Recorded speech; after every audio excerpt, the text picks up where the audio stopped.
পঞ্চগড় থেকে ছেড়ে আসা রাজশাহীগামী আন্তনগর বাংলাবান্ধা এক্সপ্রেস 6544 লোক নিয়ে পার্বতীপুর জংশনে ইন করলো। অপরদিকে লোকাল একটি আসছে কুড়িগ্রাম থেকে বা রমনা বাজার থেকে। তো আমরা বেশি ফোকাস করবো বাংলাবান্ধা এক্সপ্রেসকে। দুটি ট্রেনের একসাথে ক্রসিং দেখতে কত অস্থির।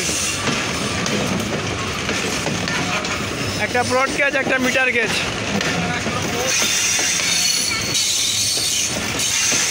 এবং বাংলাবান্ধা এক্সপ্রেসের পরবর্তী রেল স্টেশন পড়বে ফুলবাড়ি, বিরামপুর, জয়পুরহাট, আক্কেলপুর, সান্তাহার, আহসানগঞ্জ, নাটোর, আব্দুলপুর, রাজশাহী। এখন বাজে বেলা 12টা। সবাই জানেন পার্বতীপুর বেলা 12টার দিকে আসে।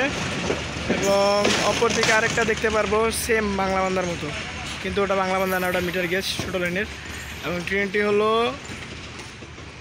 পার্বতীপুর, বুড়িমারি, লালমনিরহাট। অস্থির। এবং এই ডাব্লিউডিএমটা রাখা রয়েছে, এই ডাব্লিউডিএমটা লাগানো হবে বাংলাবান্ধা এক্সপ্রেসে।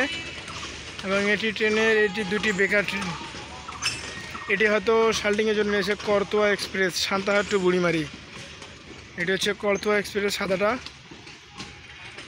এবং ডাব্লিউডিএমটি লাগানো হবে বাংলাবান্ধা এক্সপ্রেসে। এবং অপরদিকে 2 নম্বর প্ল্যাটফর্মে রাজশাহী থেকে ছেড়ে আসা চিলাহাটিগামী আন্তনগর আপ তিতুমির এক্সপ্রেস ট্রেনটি আসবে। মানে তিতুমির এক্সপ্রেস এবং বাংলাবান্ধা এক্সপ্রেসের ক্রসিং পার্বতীপুর জংশনে হবে। তারপর তিতুমির এক্সপ্রেস পরবর্তী রেল স্টেশন পড়বে সৈয়দপুর, নীলফামারী, ডোমার, চিলাহাটি। এবং বাংলাবান্ধা রেল স্টেশনের পরবর্তী রেল স্টেশন পড়বে ফুলবাড়ি।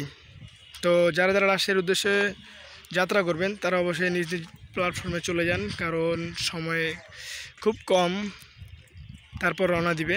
এবং অপরদিকে যারা যারা চিলাহাটির উদ্দেশ্যে রওনা দিবেন তারা সবাই অবশ্যই নিজ নিজ গন্তব্যে রেডি থাকেন, কারণ তিতুমির আসবে কিছুক্ষণের মধ্যে।